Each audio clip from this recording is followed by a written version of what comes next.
Assalamualaikum warahmatullahi wabarakatuh.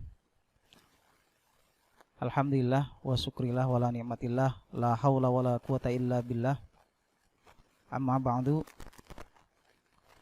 Rabbi syrah li sadri wa yassir li amri wahlul 'uqdatam min lisani yafqahu qawli. Rabbi zidni ilman nafi'a warzuqni fahman thayyiba. Amin ya rabbal alamin. Qala Allah ta'ala fil Qur'anil Karim, a'udzu billahi minasyaitonir rajim. Bismillahirrahmanirrahim. Yarfa'illahu alladhina amanu minkum walladhina utul ilma darajat. Al-ayah. Shadaqallahul azim wa shadaqa rasulul karim wa nahnu ala dzalika minasyahidin wasyakirin walhamdulillahi rabbil alamin.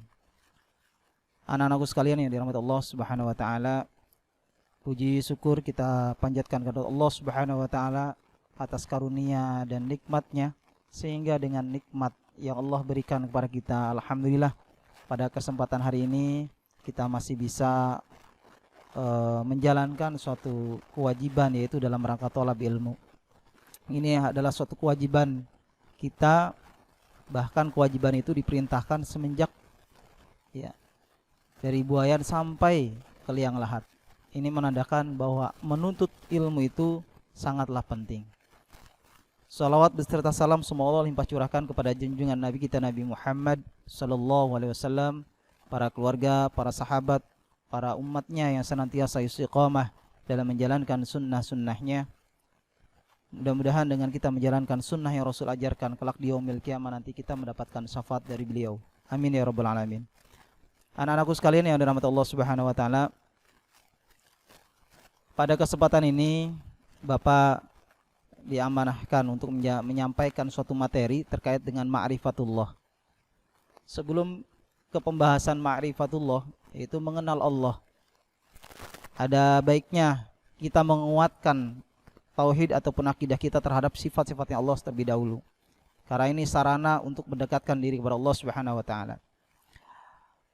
Di antaranya, dialah Allah Subhanahu wa taala yang maha besar dari segala sesuatu yang besar. Yang besar selain Allah adalah kecil. Dialah Allah Subhanahu wa taala yang maha kaya dari segala sesuatu yang kaya. Yang kaya selain Allah adalah miskin. Dialah Allah Subhanahu wa taala yang maha raja di atas raja. Yang raja selain Allah adalah hamba. Jadi tidak pantas selaku hamba, tidak pantas kita selaku manusia merasa paling rajanya di raja. Karena kita di mata Allah, sekalipun kita adalah seorang presiden, sekalipun kita adalah seorang raja, di mata Allah adalah kita hamba. Dialah Allah Subhanahu wa taala yang maha kuasa dari segala sesuatu yang kuasa.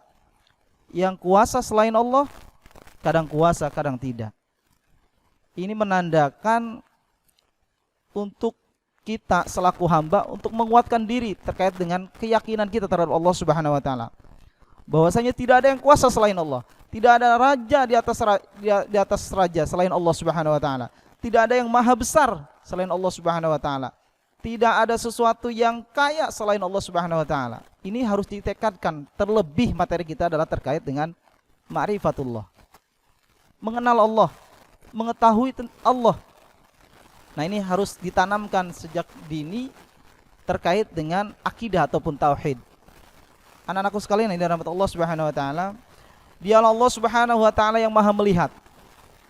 Nah, ini akan terkait dengan materi, kaitannya dengan materi sekarang adalah untuk mengenal Allah. Sarananya cara menuju ma'rifatullah, diantaranya kita harus mengenal sifat-sifatnya Allah. Nah, bahwasanya sifat Allah, dialah Allah ya Subhanahu wa ta'ala yang maha melihat. Yang melihat selain Allah itu buta terhadap warna-warna yang jauh. Artinya apa? Manusia punya keterbatasan. Ketika jaraknya jauh, dia tidak bisa melihatnya. Tapi Allah Subhanahu wa ta'ala, jangankan jarak.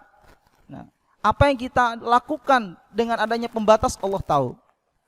Nah, ini akan terkait dengan ma'rifatullah, mengenal Allah dimanapun nanti kita merasa diawasi oleh Allah Subhanahu wa ta'ala. Nah, ini apa yang kita lakukan Allah tahu, apa yang kita perbuat Allah tahu. Kenapa? Karena kita meyakini terkait dengan ma'rifatullah tadi, kita mengenal Allah Subhanahu wa taala terkait dengan sifat-sifatnya. Allah Maha melihat, Allah Maha mengetahui. Nah, disinilah letak sebagai pengantar materi kita terkait dengan ma'rifatullah. Anak-anakku sekalian anak-anakku sekalian yang dirahmati Allah Subhanahu wa taala. Materi ma'rifatullah ini luar biasa. Ini materi akidah ataupun tauhid yang emang sebenarnya harus ditanamkan. Bahkan pada zamannya Nabi Ibrahim itu ditanamkan terkait dengan akidah terlebih dahulu untuk mengenal Allah. Bahkan Nabi Ibrahim untuk mencari Tuhan itu sampai melihat kekuasaannya. Ya. Yang dikira begitu besar kekuasaan itu adalah Tuhannya, ternyata bukan. Sampai seperti itu. Pun demikian yang dilakukan oleh Luqmanul Hakim. Luqmanul Hakim penanamannya tentang akidah. Suatu ketika Luqmanul Hakim menyampaikan kepada anaknya, mewasiatkan, ma ta'buduna min ba'di. Nah, ketika orang tuamu tidak ada, apa yang kamu lakukan nanti? Apa yang kamu sembah, ya Allah? Zaman sekarang bukan ma ta'buduna min ba'di, akan tetapi ma taquluna min ba'di. Mencari makan gitu. Nah, apa yang kau sembah? Nah, ini penanaman Luqmanul Hakim terhadap anaknya pun yang pertama adalah terkait dengan akidah. Anakku sekalian yang dirahmati Allah Subhanahu wa taala, sekali lagi materi ma'rifatullah ini luar biasa. Ma'rifat artinya mengenal ataupun mengetahui. Ma'rifatullah berarti mengenal Allah. Untuk mengenal Allah, kita pun tidak jauh beda. Untuk mengenal seseorang, tentunya kadang-kadang kita harus tahu ciri-cirinya. Kadang-kadang kita harus tahu sifatnya. Bukan kadang-kadang, bahkan semestinya seperti itu. Untuk mengenal seseorang, kita tahu harus sifatnya. Orang ini baik atau tidak, berarti kita harus mengenal karakternya. Itu terhadap manusia. Kalau terhadap Allah Subhanahu wa taala bagaimana? Ya tentunya kita harus mengetahui sifatnya Allah. Ya. Maka untuk menuju ma'rifatullah itu diantaranya ada melalui ayat-ayat kauniyah, ada yang cara mengetahuinya ataupun cara menuju ma'rifatullah itu ada dengan cara ayat kauniyah, ada qauliyah, ada kauniyah. Nah, ini juga harus kita pelajari. Masih banyak terkait dengan pembahasan tentang ma'rifatullah ini. Tentunya kalau dibahas sampai saat ini itu tidak akan cukup. Yang pertama, kita harus mengenal pentingnya ma'rifatullah, pentingnya mengenal Allah. Yang kedua, setelah kita mengenal Allah, untuk menguatkan dirinya bagaimana cara menuju ma'rifatullah. Setelah bagaimana caranya menuju ma'rifatullah, yang selanjutnya adalah bagaimana kita mengetahui tentang yang bisa menghalangi mengenal Allah, bisa menghalangi kita bisa mengenal Allah, sehingganya kita sulit untuk mengenal Allah. Apa yang penghalang-penghalangnya itu, kita pun harus tahu itu. Selanjutnya, mempelajari terkait dengan bukti-bukti keberadaan Allah Subhanahu wa taala. Itu pembahasan ma'rifatullah sangat banyak sekali. Belum ada istilah ma'rifatullah, ada istilah ma'rifatul rasul, ada ma'rifatul Islam, ada ma'rifatul ihsan, ada ma'rifatul Quran. Nah, ini pembahasannya sangat banyak sekali. Ma'rifat itu mengenal. Kalau ma'rifatullah berarti mengenal Allah. Supaya kita kenal bagaimana caranya. Kita pengen kenal dengan Pak Rizky contohnya, berarti kan harus dekat dengan Pak Rizky. Kalau kita ingin kenal dengan Allah, mengenal ma'rifatullah, maka kita dekat dengan Allah. Lebih dekatnya lagi bagaimana cara kita supaya kenal dengan Allah. Dengan Pak Rizky contohnya, tentunya kita harus tahu, menyelidiki tuh Pak Rizky sifatnya gimana, karakternya gimana. Nah, kita pun untuk mengenal Allah Subhanahu wa taala supaya merasuk dalam diri kita, hati kita, maka bagaimana caranya supaya kita mengenal Allah itu? Di antaranya kita harus memahami sifat-sifatnya. Ya, ada sifat wajib, ada sifat mustahil. Nah, ini anak-anak sekalian yang dirahmati Allah Subhanahu wa taala, ini secara garis besar. Belum pembahasan lebih detailnya lagi. Nah, tentunya tadi ada ma'rifatullah. Pembahasannya diantaranya adalah pentingnya mengenal Allah. Kedua ada cara bagaimana menuju ma'rifatullah kita harus tahu. Ketiga, yang menghalangi kita bisa mengenal Allah itu bagaimana sehingganya kita sulit untuk mengenal Allah. Ini juga harus tahu. Selanjutnya bukti keberadaan Allah ini menunjukkan tentang bagaimana caranya supaya kita emang kuat keyakinan terhadap Allah Subhanahu wa taala. Anak-anak soleh yang dirahmati Allah Subhanahu wa taala. Selain kita mengenal Allah, ketaatan pun harus kita terapkan. Ketaatan. Bagaimana kita iman kepada Allah Subhanahu wa taala, tapi sementara yang namanya iman itu kan hati, lisan dan perbuatan. Kita percaya dengan adanya Allah, lisan yang menyatakan, hatinya menekadkan, akan tetapi perbuatannya tidak menunjukkan terhadap keimanan yang kita imani itu. Yang kita imani kepada Allah Subhanahu wa taala, tapi perbuatannya tidak menunjukkan keimanan kita terhadap Allah Subhanahu wa taala. Naudzubillah tsumma naudzubillah. Maka ketika kita iman, ya, untuk mencapai ma'rifatullah di antaranya kita harus iman terlebih dahulu kepada Allah Subhanahu wa taala. Ketika kita iman, maka semuanya didasarkan atas Allah Subhanahu wa taala. Hatinya meyakini adanya Allah, menekadkan. Lisannya menyampaikan sesuatu yang diperintahkan Allah. Perbuatannya juga menunjukkan terhadap apa yang kita yakini, yaitu terhadap Allah Subhanahu wa taala. Maka ketaatan ini penting. Sangat penting sekali. Kenapa? Ya tadi harus ditunjukkan dengan pengamalan. Nah, kalau kita membahas tentang ketaatan, di sini amal taat itu terbagi menjadi, ada suatu keterangan di kitab, ya, kalau tidak salah di kitab Al-Hikam, bahwasanya amal taat itu terbagi menjadi 3. Ada taat secara syariat, ada taat secara tarekat, dan ada taat secara hakikat. Nah, untuk menuju ma'rifat itu posisinya di sini luar biasa.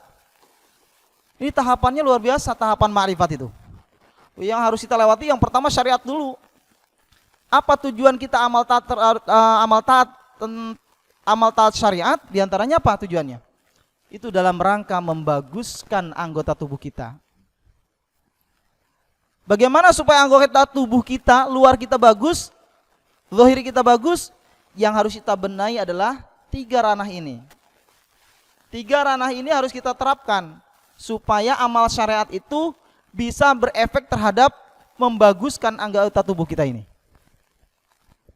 Yang pertama taubat. Tentunya kita tahu yang namanya taubat ibarat air itu berada di gelas yang tadinya air bening, tadi air putih tadi, ya, kita teteskan dengan air tinta hitam, itu menjadi kotor. Ibaratnya hati kita seperti itu, kotor. Setelah air itu kotor, maka kalau seandainya air ini supaya bersih, maka diteteskan dengan kebaikan-kebaikan, dengan yang bersih lagi, supaya yang hitamnya itu hilang, warna hitam tadi hilang. Nah, pun demikian, artinya apa? Tobat itu sarana untuk membersihkan air tadi, ataupun membersihkan hati tadi. Tobat tadi. Sering kita melakukan amaliyah kebaikan, maka yang tadinya kotor akhirnya bersih kembali. Nah, kalau seandainya ada airnya, kita ilustrasikan seperti itu, karena tidak disiapkan. Ya, akhirnya diilustrasikan seperti itu saja. Nah, taubat, apakah cukup? Tidak. Setelah taubat, yang namanya taubat itu tidak mau melakukan perbuatan yang negatif lagi, fokus kepada kebaikan-kebaikan. Nah, tahapannya setelah taubat, maka takwa. Takwa itu apa? Menjalankan perintahnya dan menjauhi larangannya. Jadi tidak cukup ketika kita taubat, tidak mau melakukan perbuatan yang negatif lagi, perbuatan yang jelek lagi, tapi tidak ada ketaatan di dalam dirinya, tidak ada ketakwaan dalam dirinya, tidak cukup, maka akan menjadi kotor kembali. Gitu. Maka perlu adanya ketakwaan, ketaatan, menjalankan perintah-perintah Allah. Setelah takwa, nah, Apakah cukup? Tidak. Ini dalam amal syariat ini, tahapan yang berikutnya adalah istiqomah. Nah, ini berat sekali. Kadang orang kalau sudah melakukan suatu kebaikan, Pak Ustadz, contoh, kita mendapatkan pelajaran misalkan ilmu pada waktu hari itu misal, setelah itu kita amalkan. Pak Ustadz Rizky misalnya, alhamdulillah saya sudah mengamalkan apa yang Ustadz ajarkan. Kata sang Ustadz, alhamdulillah luar biasa kamu. Selama seminggu dia lakukan. Contoh sholat duha, materinya adalah tentang sholat duha pertama misalkan. Setelah itu, karena tahu keutamaan sholat duha, dia mengamalkan. Kan dalam rangka takwa tadi. Setelah takwa, ujian berikutnya adalah istiqomah. Apakah menjalankan sholat duha tadi itu hanya seminggu saja, apa terus-terusan? Nah, ini ujiannya. Jadi tidak cukup. Ketika ketika 3 ranah ini kita lakukan, maka amal syariat itu sudah kita terapkan. Ini untuk mencapai ma'rifat itu luar biasa pada dasarnya. Tapi materinya sebenarnya bukan fokus ke sini, pengenalan. Tapi untuk mencapai ma'rifat itu ya tentunya harus melalui tahapan-tahapan ini. Sulit untuk orang itu ma'rifat sementara dalam dirinya masih melakukan perbuatan jelek. Kenapa? Berarti seolah-olah dia tidak mengenal Allah. Seolah-olah dia tidak mengenal Allah. Kan yang namanya ma'rifat itu mengenal Allah, mengetahui Allah. Maka karena tahu Allah itu ada, maka karena dia tahu mengenal Allah dengan sifat-sifatnya, Allah Maha mengetahui, Allah Maha melihat, maka tentunya orang yang sudah ma'rifat, segala lisannya, perbuatannya, ucapannya itu merasa dijaga ataupun merasa diawasi oleh Allah Subhanahu wa taala. Gitu. Kalau seandainya masih melakukan perbuatan negatif, maka sulitlah orang itu mencapai ma'rifatullah. Gitu. Nah, selanjutnya adalah amal taat secara tarekat. Amal taat secara tarekat ini ada apa? Dalam rangka membaguskan hati. Dalam rangka membaguskan, luar biasa. Kalau kita dalam rangka pertama membaguskan anggota badan, selanjutnya membaguskan hati, baru mencapai hakikat dalam rangka membaguskan ruh kita. Nah, untuk mencapai ini luar biasa, ini sulit sekali. Karena kita harus dijaga keikhlasannya, dijaga sifat-sifatnya, diantaranya harus sidik orangnya, dan harus tumaninah. Tumaninah itu dalam keadaan apapun, orang ini tidak jauh dari Allah Subhanahu wa taala. Dalam keadaan susah pun dia tidak jauh dari Allah. Sirinya kadang-kadang kita kalau lagi susah ingat sama Allah, tapi ketika sedang senang itu lupa sama Allah. Ini karena apa? Tidak tumanina namanya. Tumanina itu dalam keadaan apapun dia tidak jauh dari Allah Subhanahu wa taala. Nah, ini ikhlas. Sekali lagi, tahapan berikutnya adalah membaguskan hati. Nah, dalam rangka untuk membaguskan hati, apa saja yang harus kita lakukan? Perbuatannya harus ikhlas. Kedua, harus sidik, benar ucapannya, perbuatannya, jujur orangnya. Nah, ini kan sulit nih. Nah, ini. Ketiga, tahapan berikutnya adalah tumakninah.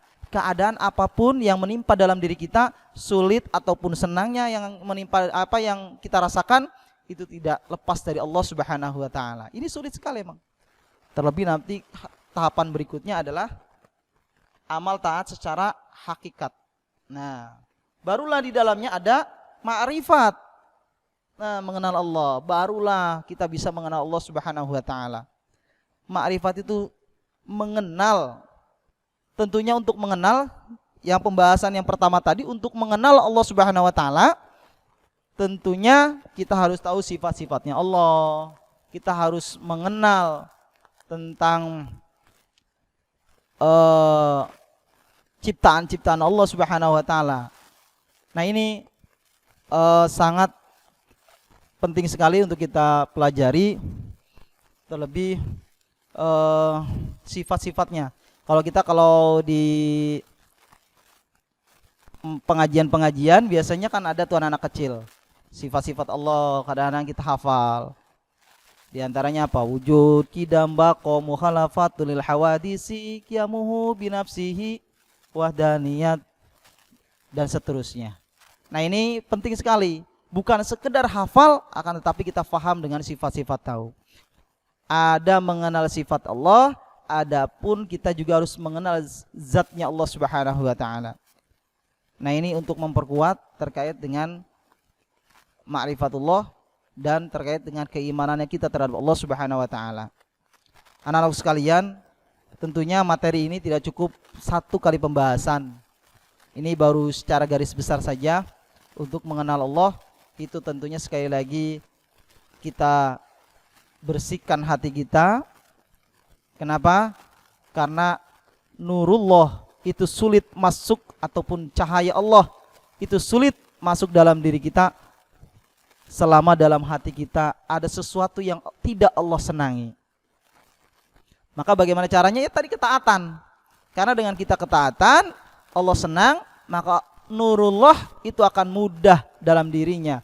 Allah akan masuk, cahaya Allah itu akan masuk, karena yang namanya nurullah ada yang Allah izinkan hinggap di hati, ada yang Allah izinkan bersemayam di dalam hati. Nah, bagaimana caranya kita itu nurullah tersebut bisa bersemayam di dalam hatinya? Mungkin itu saja yang bisa Pak Muhi sampaikan. Sekali lagi, materi ini tidak cukup satu kali pertemuan ini. Tentunya untuk memahami tentang ma'rifatullah ini harus selalu kita rutin untuk mempelajarinya, terlebih dengan mengamalkan amalia-amalia yang sudah Allah dan Rasul ajarkan. Anak-anak sekalian yang dirahmati Allah Subhanahu wa taala, mungkin itu saja yang bisa Pak Muhi sampaikan. Mudah-mudahan materi ini bisa kita ambil pelajarannya dan kita amalkan hasil dari materi sekarang. Sekali lagi kurang lebihnya mohon maaf. Walafu minkum wallahu muwaffiq ila aqwamit thoriq. Wassalamualaikum warahmatullahi wabarakatuh.